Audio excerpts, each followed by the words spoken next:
Submit केल्यानंतर तुम्हाला असं सक्सेसफुलीचा मेसेज येईल, त्याला ओके करायचं. यानंतर महत्त्वाचं आहे, आता आपल्याला इथंच बघा साईज दिलेली आहे फोटोची, बरोबर. फोटोची साईज काय दिलेली आपल्याला, अशी रुंदी पाहिजे आपल्याला 160 आणि अशी पाहिजे 200, बरोबर. मग आता आपण इथं जाऊया. फोटोचं जे फोल्डर आहे त्या फोटोच्या फोल्डरमध्ये जायचं, जे नावाप्रमाणे आपण फोल्डर बनवलेलं होतं त्याप्रमाणे. आता त्या मुलीचं जर नावानुसार तुम्ही बनवा, आता हिचं मी हे करणार आहे, ओपन विथ करायचं, साईज बघा, आणि इथून पेंटमध्ये जायचं. पेंटमध्ये काय बनायचं, रिसाईज बनायचं, ते पिक्सेल इथं जो मेंटेन केलं तर ते काढून टाकायचं. आता आपल्याला इथं काय पाहिजे होतं 165 आणि इथं पाहिजे ते 200. ओके, अशा पद्धतीने हे असं टाकून घ्यायचं. 200 ओके केलं आपण. ओके केल्याच्यानंतर हा सेव्ह झाला, आपला फोटो सेव्ह झाला.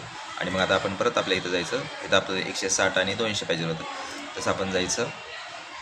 जो फोटो आता आपण घेतला होता त्या फोटोवरती जायचं, लगेचच तो आपला अपलोड होईल. सगळ्यात जास्त प्रॉब्लेम तो हाच येतो. नाही, 160 पाहिजे होता आपण, सॉरी, आपण किती बनवलं इथं,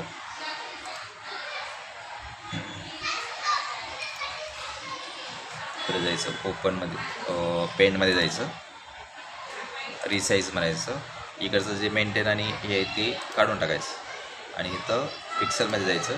160 पाहिजे आपल्याला, सॉरी 160 आणि 160 आणि 200 केलं आपण, ओके करायचं. ओके, इकडं सेव्ह करायचं. त्यानंतर इथं जायचं, परत इथं जायचं, जो काही फोटो होता त्या फोटोला आपण क्लिक करायचं. 200 झालं, फोटो झाला. तसंच साईनचं पण आता इथं बघा आपल्याला किती 256 पाहिजे आडवी साईज, आणि इथं 64 पाहिजे, तर ती पण त्या पद्धतीने आपण करून घ्यायची. परत आपण आपल्या फोल्डरला जायचं, सगळ्यांची जी साईन आहे त्या साईननुसार करायचं. आता इथं आपल्याला किती पाहिजे,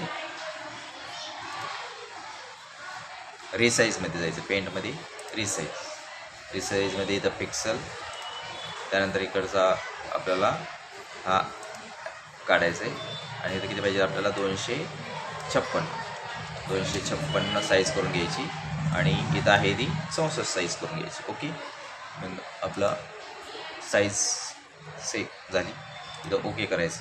ओके, परत जायचं, इथं साईजच्या तिथं जे फोल्डर आहे आपलं साईनचं, त्या साईनवरती क्लिक करायचं. चालेल, अपलोड झालं. ओके, अशा पद्धतीने सगळे डॉक्युमेंट आपल्याला डाउनलोड करायचे. खालचे पण डॉक्युमेंट आपल्याला असेच डाउनलोड करायचे.